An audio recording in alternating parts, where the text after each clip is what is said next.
मी रवींद्र पोपट तुपे नरवणे गावचा उपसरपंच आहे आणि माझी पत्नी सौ अनिता रवींद्र तुपे हिला सन्माननीय माजी विश्व आणि महाराष्ट्र राज्याचे ग्रामविकास मंत्री जयकुमार गोरे भाऊ यांनी माझ्यावर एक निष्ठावान कार्यकर्ता म्हणून माझ्या पत्नीला उमेदवारी दिलेली आहे।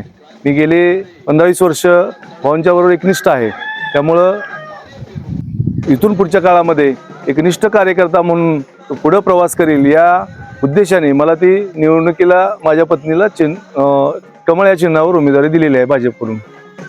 आता तुमच्या पत्नी पंचायत समितीसाठी उभे आहेत आणि निवडणूक लढवतात, काय आव्हान आहे आणि विरोधकाचे तुमचीच बाजू दुसरे पण तुमच्या विरोधक आहेत, कसं आव्हान करतात? काय आव्हान नाही, तर कसं आहे ही गुरु शिष्याची लढाई आहे। त्याच्यामध्ये आम्ही एकामेकावर बोलण्यापेक्षा मी लोकांच्यात गेली 10-15-20 वर्ष सेवा करत आहे, निस्वार्थी सेवा करत आहे। नरवणे असेल, काळेवाडी असेल, किरकसाल असेल, दोरगेवाडी असेल, वाघमोडेवाडी असेल, गोंदवले बुद्रुक असेल किंवा लोदोड असेल किंवा गोंदवले खुर्द असेल, या गावामध्ये कुठल्याही कसल्याही कामाचा मला फोन आला तर मी कुठेही कमी न पडता 15-20 वर्षाचा प्रवास आहे आणि मला काही आव्हान वाटत नाही। माझा ज्यांच्याशी संपर्क आहे, मुळातच संपर्क आहे।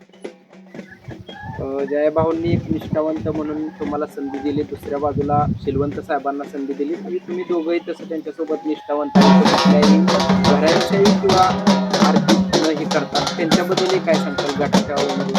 तसं तर बघितलं तर चंद्रकांतजी आणि मी खूप मित्र आहे आणि देताना भाऊनी बरोबर 2 सारथी गण आणि गट चालवण्यासाठी योग्य पद्धतीने निवडलेले आहेत। आम्ही दोघंही एकामेकाचा विश्वास जाऊ दे, भाऊनी आमच्यावर जो विश्वास टाकलाय तो एकामेकाविषयी कधी गैरसमज करणार नाही, जनतेची सेवा निस्वार्थीपणे करू, दिलेलं काम हे आम्ही निस्वार्थी निपक्षपातीपणे काम करू। आणि या भागाचा तसं बघितलं तर या भागाचा भाऊनी अगोदरच विकास केलेला आहे। मग ती चंद्रकांत साहेबांनी सांगितलं तुम्हाला की बाबा आम्ही भाऊनी काय काय केले, त्यामुळं ही निवडणूक आम्हाला आव्हान वाटत नाही। येणाऱ्या 7 तारखेला मतदारांना मी एकच आवाहन करेन की गेले 4 टर्म ज्यांनी प्रवास केला आमदारकीचा आणि या भागाचा या काळ्याला हिरवा शालू नेसवायचं काम केले, त्यामुळं भविष्यामध्ये आम्ही राहिलेली उणीव भाऊंच्या माध्यमातून, कारण भाऊंचं खातंच असं आहे की जन्माला आल्यापासून जाईपर्यंत जे सगळं आहे ते ग्रामविकास खात्यामध्ये आहे। तेव्हा मतदारांना मी आवाहन करील की बाबा भाऊनी तुमची सेवा केली, आता पंचायत समितीच्या आणि जिल्हा परिषदच्या माध्यमातून आम्हाला तुमची सेवा करायची संधी उपलब्ध करून द्यावी आणि आम्ही ती